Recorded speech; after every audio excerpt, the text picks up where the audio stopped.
Assalamualaikum warahmatullahi wabarakatuh.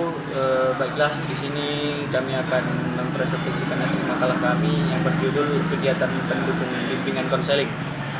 Sebelum itu, izinkan kami memperkenalkan diri dulu.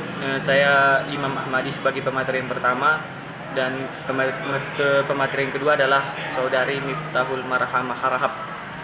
Baiklah, langsung saja saya akan menjelaskan tentang yang pertama, aplikasi instrumen bimbingan konseling. Aplikasi instrumen bimbingan dan konseling yaitu kegiatan pendukung bimbingan dan konseling untuk mengumpulkan data dan keterangan tentang peserta didik, keterangan tentang lingkungan peserta didik, dan lingkungan yang lebih luas. Pengumpulan data ini dapat dilakukan dengan berbagai instrumen, baik tes maupun non-tes. Dan yang kedua adalah himpunan data. Data adalah gambaran atau keterangan tentang ada atau keadaan tertentu. Layanan himpunan data adalah upaya konselor untuk menghimpun, digolong-golongkan dan dikemas dalam bentuk tertentu. Materi umum himpunan data diantaranya sebagai berikut. Yang pertama adalah identitas siswa atau klien dalam keluarga. Yang kedua adalah hasil aplikasi instrumentasi. Yang ketiga adalah hasil belajar, karya tulis dan rekaman kemampuan siswa. Yang keempat, catatan anekdot. Dan yang kelima, informasi pendidikan dan jabatan. Yang terakhir adalah laporan dan catatan khusus. Kemudian kunjungan rumah. Kunjungan rumah yaitu kegiatan pendukung bimbingan dan konseling untuk memperoleh data, keterangan, kemudahan dan komitmen bagi terentasikannya permasalahan dan peserta didik melalui kunjungan ke rumahnya.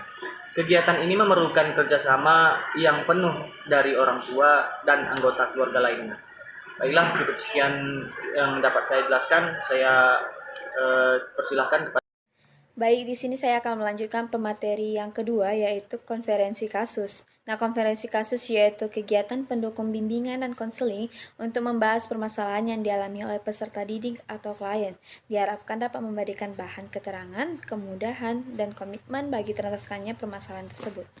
Pertemuan dalam rangka konferensi kasus bersifat terbatas dan tertutup. Dalam konferensi kasus secara spesifik, dibahas permasalahan dialami oleh siswa tertentu.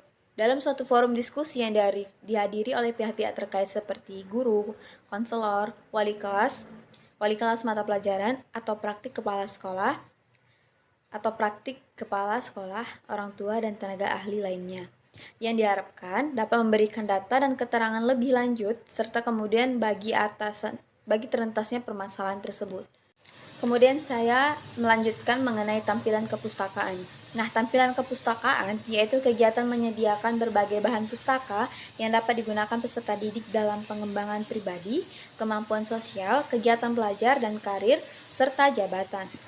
Kegiatan pendukung tampilan kepustakaan membantu klien dalam memperkaya diri berkenaan dengan permasalahan yang dialami dan dibahas bersama konselor pada khususnya, dan dalam pengembangan diri pada pemanfaatan kepustakaan diarahkan oleh konselor dalam rangka melaksanakan pelayanan, dan klien secara mandiri mengunjungi perpustakaan untuk mencari dan memanfaatkan sendiri bahan-bahan yang ada di perpustakaan sesuai dengan keperluan.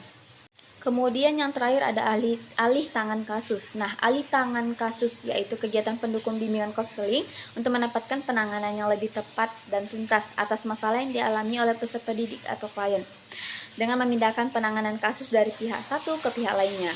Lembaga-lembaga alih tangan kasus atau rujukan antara lain yang pertama ada rumah sakit, puskesmas atau dokter praktik umum, yang kedua lembaga pelayanan psikologis, yang ketiga lembaga kepolisian, keempat lembaga-lembaga penyelenggara tes, dan terakhir ada lembaga penempatan tenaga. Baik, sekian yang dapat saya sampaikan. Apabila ada salah kata saya mohon maaf. Assalamualaikum warahmatullahi wabarakatuh.